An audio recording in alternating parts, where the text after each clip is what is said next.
할렐루야, 반갑습니다. 네, 이제 코로나 방역 지침들이 점차 완화가 되고 이제는 우리가 이제 최종 극복하고 뛰어넘어가야 될 단계가 아닌가 하는 생각이 들고, 또 사회 분위기적으로도 그렇고 우리 교회도 다시 집중해서 각 교회 기관들이 정상화되고, 또 모든 프로그램들이 정상화되고 예배가 정상화되고 이래야 될 것. 무엇보다도 그간 예배 참석하지 못했던 분들이 주저하지 않고 교회로 다 나와서 함께 예배드릴 수 있는 분위기가 될 수 있도록 온 구석구석마다 또 교회 성도 주변 분들에게도 그런 분위기들을 또 서로 독려해 주시고 하면 좋겠습니다. 그래서 못 보던 분들, 그간에 못 보던 분들이 새로 이제 이렇게 뵙는 분들이 있어서 아주 무척 반갑고 그렇습니다. 그 여러 중에서 오늘 특별히 한 분 특별히 반가운데요. 우리 석진성 집사님 특별히 반갑습니다. 우리 박수로 환영 한번 해주시면 좋겠습니다. 네, 그간에 투병 생활 하시느냐고 아주 힘들고 어려웠을 텐데 잘 극복하시고 이기시고 또 이렇게 하나님의 은혜로 잘 치료되게 하시고 감사합니다. 잠깐 기도하겠습니다.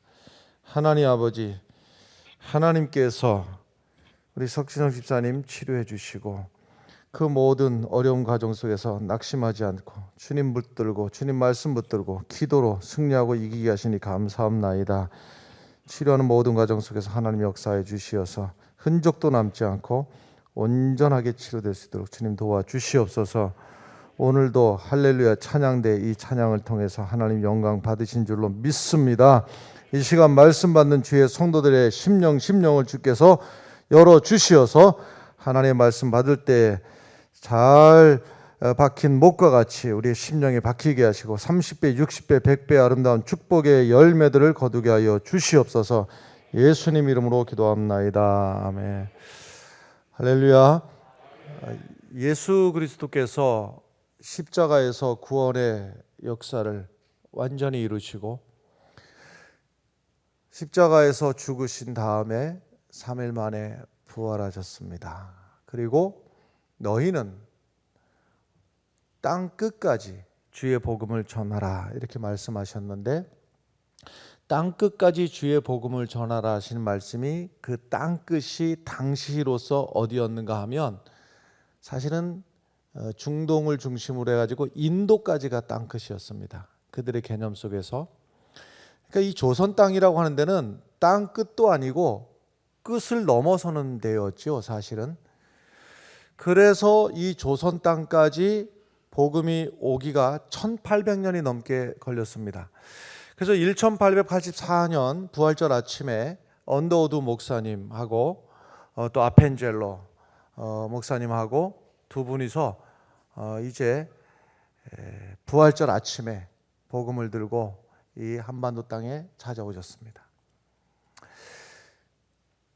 한반도 땅에 조선 땅에 복음이 들어왔으나 이 남쪽 지역 동해 끝마을 이 흥해까지 복음이 오리라고 하는 것은 그는 요원한 일이었습니다. 그런데 불과 지금은 긴 세월처럼 느껴지지만 당시로서는 굉장한 빠른 속도인데요. 불과 21년 만에 하나님께서 이 지역까지 하나님의 은혜로 말미암아서 이곳에 1905년에 이 흥해 땅에 예수 그리스도의 이름으로 교회를 세우시고, 하나님께서 그 교회가 바로 우리 흥해 제일교회이고 그 교회를 통해서 하나님께서 이 땅에 복음의 역사를 이루시고 죽어가는 영혼들을 구원하시고 이 땅에 하나님 나라를 확장하는 일에 우리 교회를 117년간 사용하셨다는 사실에 얼마나 감사하고 감사합니다. 할렐루야. 처음에 이 교회가 세워질 때 대부분의 교회들은요, 대구에 있는 교회들 대부분이 그렇습니다만은 대구는 이제 옛날부터 대도시였으니까 선교사들이 직접 세운 교회들이 대부분입니다. 교회 처음 시작이 선교사들이 와서 선교사들이 자금을 가지고 와서 벽돌을 세우고 교인들을 불러 모으고 또 그 창립 예배를 드리고 이렇게 한 교회들이 거의 대부분인데, 그러면 우리 교회 117년 전에 이 흥의 땅에 처음 복음이 전해지는 그때에 우리 교회가 세워질 때는 어땠는가 하면, 놀랍게도요, 흥의 출신, 흥의 사람, 외국 선교사가 아니라 흥의 사람 김상현이라고 하는 사람에 의해서 이 교회가 처음 세워졌습니다. 참 귀하고 놀라운 일입니다. 김상현이라는 분이 대구를 여행을 하던 중에, 대구를 여행하다가 무슨 얘기를 듣게 되었는가 하면, 당시에 선교사 맥팔랜드, 그러니까 에드워드 프로스트인데요, 에드워드 프로스트 맥팔랜드라는 분인데, 이분이 이제 이름이 어렵잖아요. 그래서 한국 이름 맹의화라고, 맹의화 이렇게 이름을, 맥팔랜드가 이제 맹의화로 이름이 된 것 같아요. 그래서 이분 밑에서 이제 영향을 받고 있었던 이기우라는 분에게 이제 처음 김상현이라는, 우리 처음 교회를 시작한 그 분이 복음을 듣게 되는 겁니다. 그래서 이 복음을 가슴에 품고 이분이 대구 여행을 마치고 흥의 땅에 들어와 가지고 자기의 동양 친구 두 사람, 이훈옥, 김균옥, 이 두 친구에게 예수 그리스도의 복음을 전하게 되었습니다. 그리고 1905년 5월 1일 바로 이 김상현의 집에서 세 명이 모여서 첫 예배를 드린 날, 그날이 바로 우리 교회가 117년 전에 탄생을 하는 그 시작점이었고, 이 날로부터 하나님께서 이 흥해 지역에, 경상북도 지역에 하나님의 구원의 역사를, 위대한 역사를 펼쳐가기 시작했던 것입니다. 근데 우리는 이제 옛날 얘기로 생각하니까, 그랬구나, 그 세 사람이 모여서 그 김상현의 집에서 함께 예배를 드렸구나, 이렇게 생각을 합니다만은, 당시로다가 우리가 상상할 수 있는 상상을 동원해서 117년 전 그 세 명이 모여서 예배드리는 그 장면으로 한번 돌아가 봅시다. 돌아가 보면 분위기는 어떤 분위기였을까? 온 동네 사람들은 1년에 굿을 한 번, 두 번, 몇 번을 안 하면 안 되는 무당이 판을 치는 동네가 이 동네였습니다. 그래서 이 집 굿 끝나면 다음 날 저쪽에서 굿하는 소리가, 무당이 굿하는 소리가, 징을 두드리는 소리가 둥둥둥둥둥둥, 다음 날은 저쪽 집에서, 다음 날은 저쪽에서, 풍년 들었다고 굿하고, 흉년 들었다고 굿하고, 병 들었다고 굿하고, 사람 죽었다고 굿하고, 온 동네에 무당이 판을 치던 동네가 바로 이 동네였을 것입니다. 죽은 조상들을 잘 모시면 복을 받는다고 곳곳마다 사당들이 존재해서 거기서 조상의 위패를 모셔놓고 조상의 이름 석자를 써놓고 그 앞에 가서 매번마다 조상들에게 복을 달라고 빌던 곳이 이 동네였을 것입니다. 뿐만이었겠습니까? 사람들이 그나마도 이도저도 없는 사람들은 1월 성신에 떠오르는 해를 향해서, 떠오르는 달을 향해서, 어떤 이는 고목나무 앞에서, 어떤 이는 큰 바위 앞에서 두 손을 싹싹 빌면서 복 달라고 빌었을 것입니다.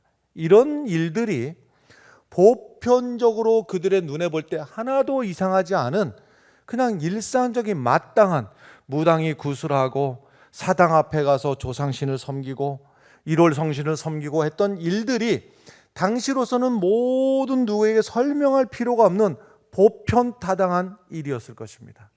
오히려 세 명이서 김상현의 집에서 모여서 예수의 이름을 부르며 기도하며 찬송하며 예배를 드리는 일은 당시 사람들에게는 도대체 뭔 짓거리냐, 조롱의 대상이 되었고, 이 수많은 사람들이 보편적으로 믿는 우상 숭배를 너희들은 거부하고 무슨 이상한 짓을 하느냐 하고 사람들에게 비난의 대상이 되었고, 이 처음 예배드리는 이 사람들이 무슨 세속적으로다가 대단한 권력과 힘을 가진 출세한 사람들도 아니었고, 그저 무시하면 무시당하고 멸시하면 멸시당하고 욕하면 욕을 받을 수밖에 없는 너무나 초라한 세 명이 모여서 예배를 드렸던 것이 이 땅 흥해 지역의 복음의 시작이었던 것입니다. 근데 어쩌면 이 장면이 말이죠, 그 세 명이서 대단치도 않은 그 세 명이 모여갖고 사람들에게 멸시와 조롱을 받으면서 모여서 김상현의 집에서 예배드렸던 그 장면이 오늘 예수 그리스도께서 역사적으로 인류 역사에 처음 교회라고 하는 말을 예수님 입에서 처음 교회라고 하는 게 있는 줄도 몰랐고 그런 게 뭔지도 몰랐던 우리 인류에게 예수님이 내가 교회를 세워야 되겠다 이렇게 말씀하셨던 바로 그 장면, 그 장소와 어쩌면 그렇게 흡사한가 하는 겁니다. 오늘 16장 13절의 말씀에 보면 예수께서 빌립보 가이사랴 지방에 이르러 제자들에게 물어 이르시되 사람들이 인자를 누구라 하느냐 물었습니다. 예수님이 사람들이 나를 누구라고 그래? 묻는 이 장소는 가이사랴 빌립보 또는 빌립보 가이사랴라고 불리는 지역이었는데, 이 지역은 예수님께서 지금 예루살렘으로 가시던 중에 잠깐 옆으로 해가지고서는 헐몬산이라고 하는 아주 높은 산이 있는데요, 굉장히 높은 산입니다. 여기가 우리가 복음서를 읽다 보면 예수님께서 변화산에서 모세와 엘리야와 만나서 말씀을 하시고 그 얼굴에서 광채가 나시고 뭐 이런 장면들 있잖아요.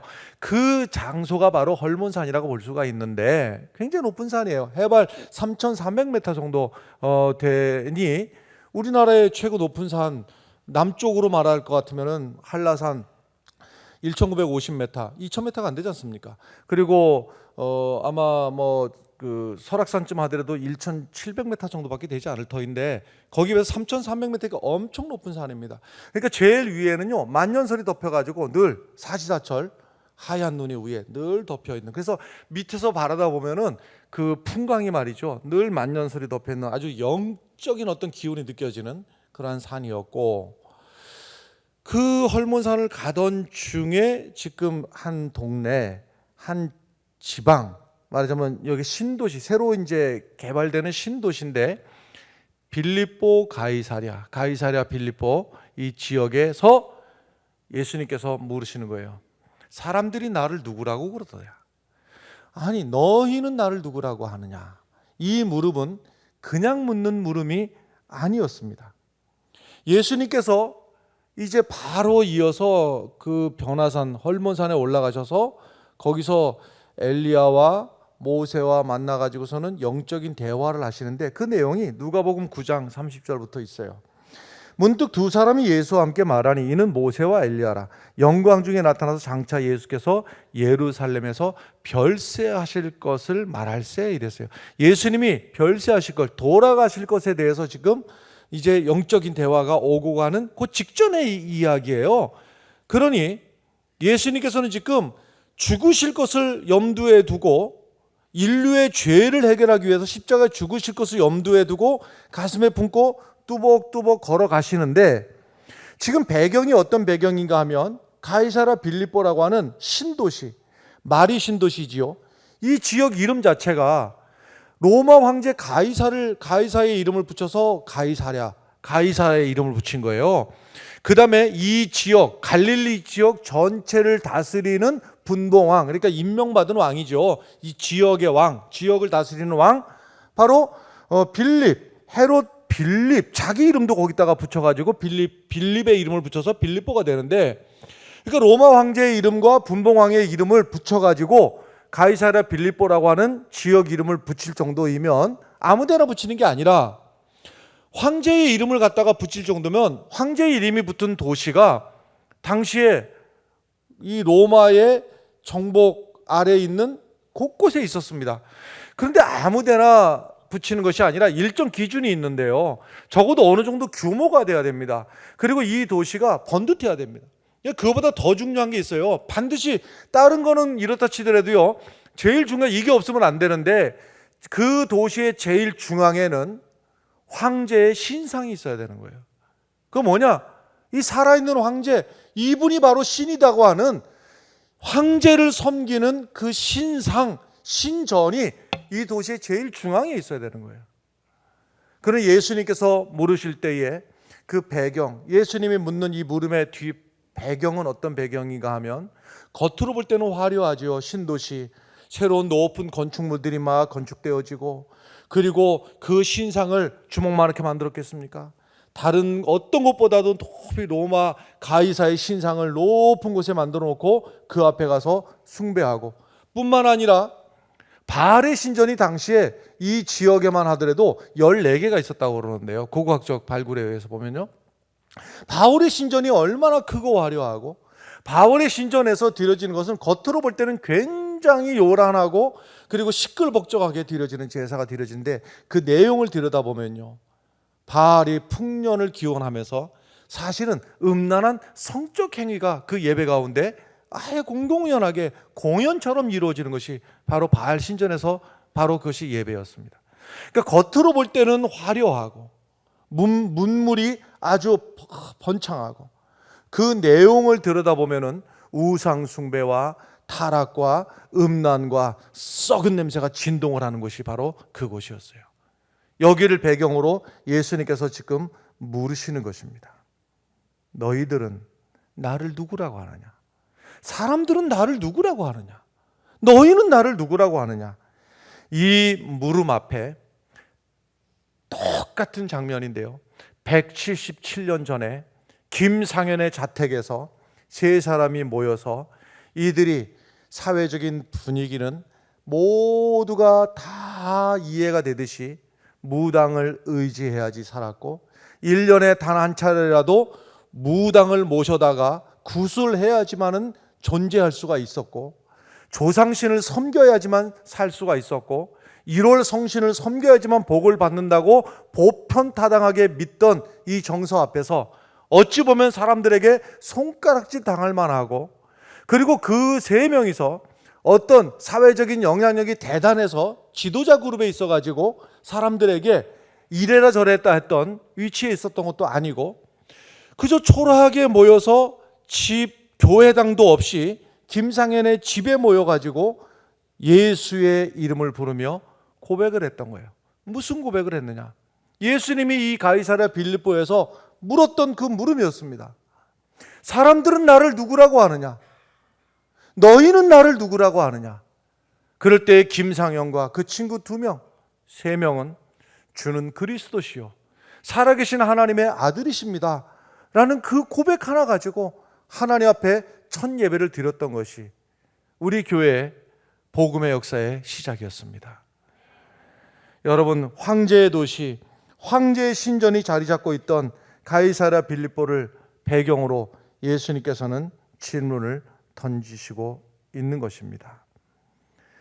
12명의 제자들, 말은 12명이지만은 그들의 겉모습을 보면 어찌 보면 노숙자 같기도 하고, 어떻게 보면은 거지처럼 거지 행색을 하고 다녔을 가능성이 높습니다. 철을 따라서 옷을 입었겠습니까? 때에 맞게 세탁을 해 입었겠습니까? 아니면은 요즘 우리가 누리는 것처럼 날마다 샤워를 하고 목욕을 하고 지낼 수가 있었겠습니까? 이발소를 다니면서, 아니면은 시대에 맞게 헤어커트를 유행에 맞게 손질을 하고 다녔을까요? 먹을 것도 없고 누울 것도 없고 집도 없고 오라는 데도 없고, 그런 세월을 예수님과 제자들은 3년 동안 지금 하고 있었던 것입니다. 그러니 권력도 없고 돈도 없고 사람들에게 무시받으면 적당하게 보일 만한 그런 모습에 예수님과 제자들이 모여서 나누고 있는 대화입니다. 배경은 화려한 문물, 발전된 도시, 그리고 심게나 쓰는 사람들이 영향이 미치고 있는 가이사랴 빌립보를 배경으로 예수님께서 물으시는 거예요. 너희는 나를 누구라 하느냐? 그럴 때 예수님께서 베드로의 고백을 들으시고 예수님께서 인류 역사상 처음 하는 위대한 선언을 하시는 것이죠. 내가 내 교회를 세우리라 하는 거예요. 내가 이 반석 위에, 이 믿음의 고백 위에 내가 나의 교회를 세우리니 음부의 권세가 이기지 못하리라 하는 것이에요. 여러분, 예수님의 이 위대한 선언 앞에서 우리가 다시 한번 우리의 신앙을 돌이켜봐야 됩니다. 여러분, 전도합시다. 땅끝까지 복음을 전합시다. 한 영혼 구원합시다. 제일 먼저 그 말이 끝나기도 전에 나오는 말은 무엇인가 하면, 목사님, 세상이 악해서 복음을 받아들이지 않습니다. 이 세상의 문화가 교회에 대해서 적대적이고 반기독교적이고 교회를 너무너무 싫어합니다. 이 세상에 복음을 전하려고 하면 듣는 이가 없습니다. 이것이 우리의 생각이라면 여러분, 다시 한번 생각해 봅시다. 2000년 전에 예수님께서 내가 나의 교회를 세우리니 음부의 권세가 이기지 못하리라 하셨던 이 위대한 선언을 어디서 하셨는가? 아무도 알아주지 않고 예수님의 배후에는 가이사랴 빌립보라고 하는 잘난 사람들이 살아가는 위대한 건축물이 많은 화려하나 속은 썩어 문드러진 냄새나는 그 빌립보 가이사랴를 배경으로 예수님은 물으시는 겁니다. 너희는 나를 누구라고 하느냐? 예수님을 쳐다볼 때 사람들이 조롱하기 합당하고 행색이 몰골이 아마도 상상을 하건대 제대로 드시지를 못했으니까는 바싹 말라가지고, 그리고 행색도 옷도 얼마나 남루한 옷을 입고 그런 모습을 하고 있는 예수 그리스도에 대해서 너희는 나를 누구라고 하느냐? 오늘도 물으시는 것입니다. 여러분, 우리가 이런 말 저런 말, 지금 시대가 복음을 받아들이지 않습니다. 세상이 악합니다.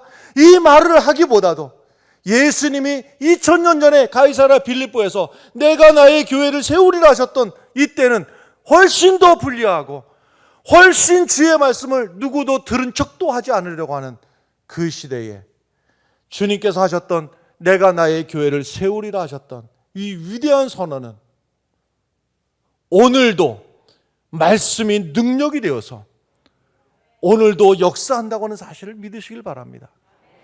이 위대한 예수님의 선언을 117년 전에 김상현과 두 명의 친구들은 붙들었던 겁니다. 그들의 말을 누가 귀를 기울일 것이며 그 세 명의 영향력이 누구에게 미치겠습니까? 오히려 반대로 사람들이 너희들 못하는 짓이냐? 남들은 다 조상신 섬기는데 너희는 조상 안 섬기고 뭐하는 짓이냐? 너희는 무당의 말을 무시하느냐? 너희는 굿도 안 하고 어떻게 복을 받을 생각을 하느냐?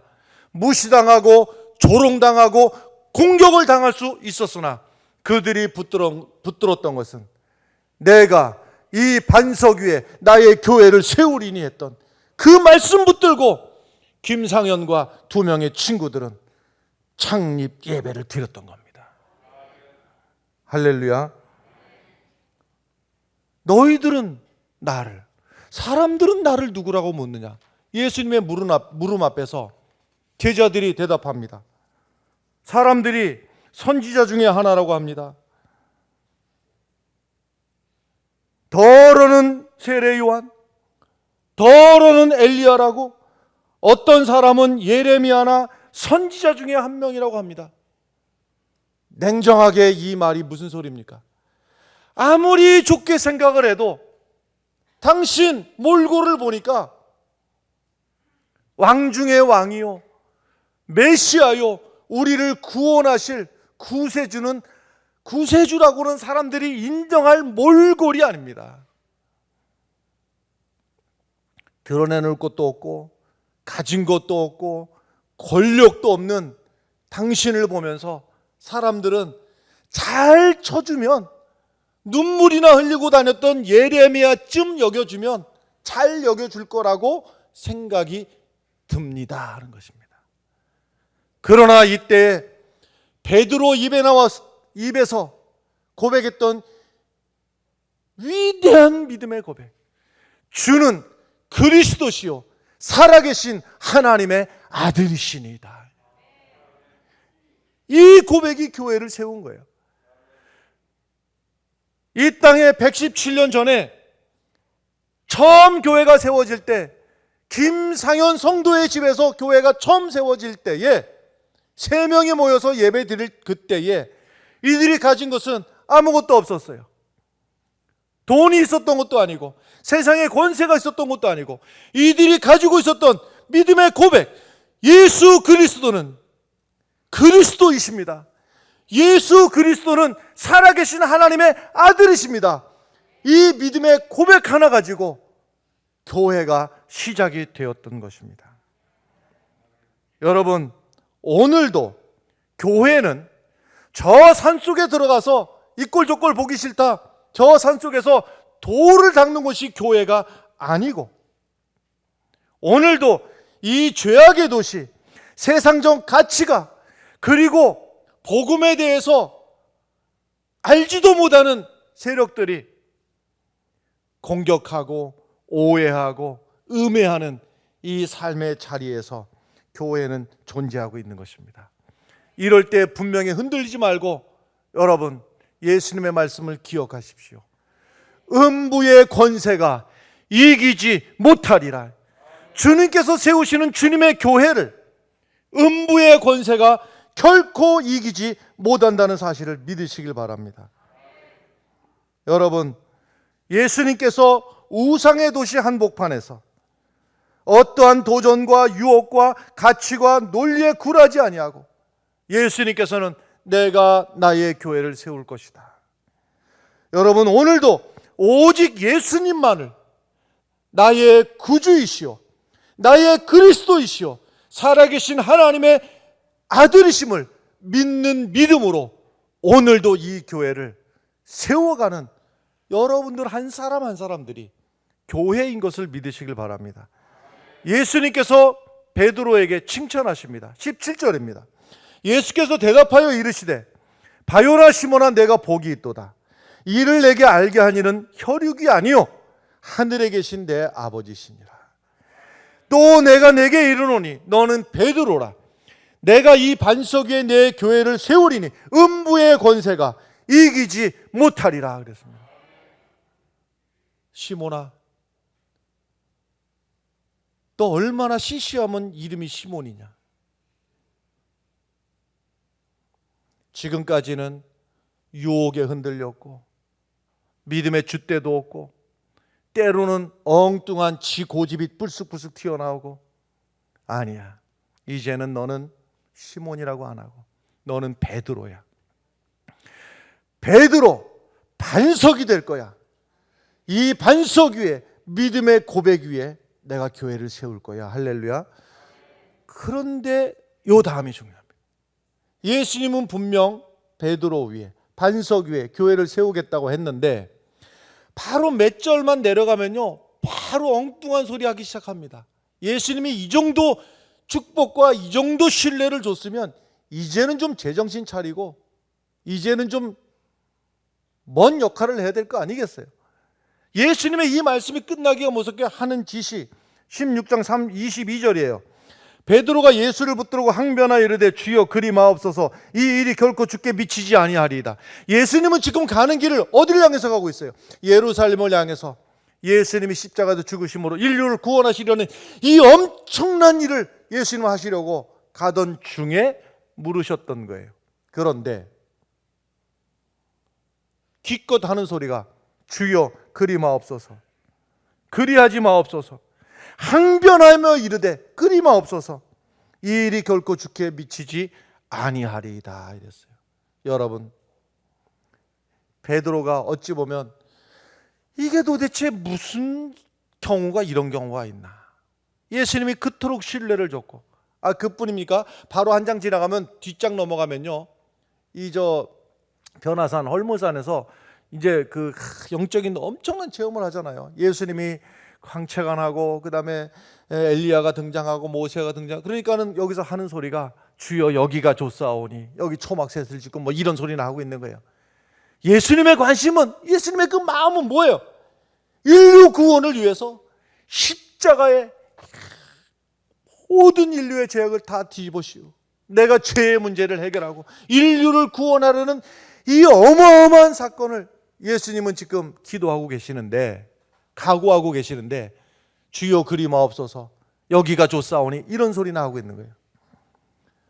무슨 말씀인가 하면, 여러분, 무슨 말씀인가 하면, 베드로는 여전히 연약하고 베드로는 여전히 믿을 만한 사람이 못 되었어요.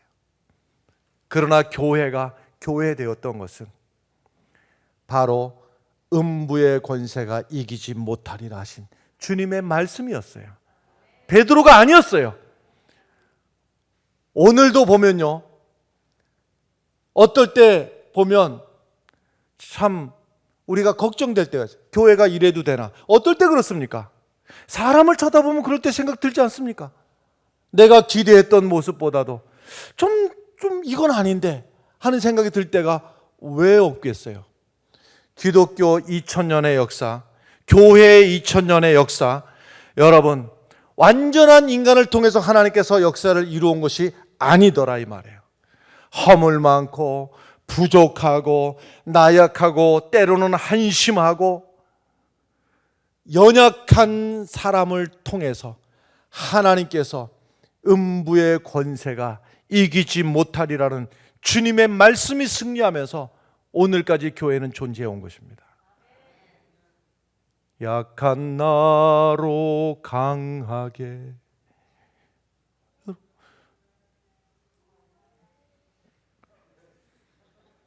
다시 해봐요. 약한 나로 강하게, 가난한 날 부하게, 눈먼 날 볼 수 있게 주 내게. 예, 그래요. 여러분, 우리가 약한 존재를 통해서 하나님은 하나님의 그 역사를 오늘까지 1년 이루어 오신 거예요. 아무개 참 대단해. 그 사람 대단하다. 그 사람을 통해서 하나님의 역사가, 2000년의 교회 역사가, 흥해 지역의 117년의 교회 역사가 오늘까지 이어온 게 아니더라 이 말이에요. 모자라고 부족하고 못나고 세상에서 볼 때는 저것들 거러지 아닌가 싶은 가난한 사람들, 없는 사람들, 약한 사람들이 주님 말씀 붙들고 주는 그리스도시요 살아계신 하나님의 아들이시니다. 그 믿음의 고백이 세상적으로 볼 때는 별것 아닌 것 같고 저게 뭔가 싶은데 그 믿음의 고백을 주께서 복주시고 내가 나의 교회를 세우리니 음부의 권세가 이기지 못하리라 그랬어요. 주님께서 내가 나의 교회를 세운다고 그랬어요. 주님의 교회인 것을 믿으시기 바라요. 주님께서 이 교회의 머리가 되시고 이 교회의 주인은 주님이시고 주님께서 이 교회의 주인이신 것을 인정하시기 바라요. 요한계시록에서 예수님께서 7교회에게 주신 말씀들이 쫙 있지 않습니까? 그 가운데서 2장 1절의 말씀 보면 에베소 교회 사자에게 편지하라. 오른손에 있는 7뼈를 붙잡고 7 금촛대 사이를 거니시는 이가 이르시되 7뼈를 붙드시고 7 금촛대 사이를 다니시고 7별은 뭐고 7 금촛대는 도대체 뭐냐? 여기에 대한 해석이 계시록 1장 20절의 말씀. 내가 본 것은 내 오른손에 7별의 비밀과 또 7 금촛대라. 7별은 7 교회의 사자요 7 교회 촛대는 7 교회니라. 할렐루야. 주님께서 붙들고 계신 것, 오늘도 주님께서 붙들고 계신 것이 교회이고 오늘도 주님의 발자국이 오늘도 거닐고 계시는 그곳이 바로 교회라고 하는 사실입니다. 여러분, 교회가 세상을 물론 섬기고 세상에게 예수 그리스도의 복음을 증거하기 위해서 우리가 양보하고 때리면 맞고, 그건 맞아요. 그렇다고 해서 교회가 시시한 곳이라고 여겨서는 안 되는 것입니다. 교회는 세상을 이기는 곳이고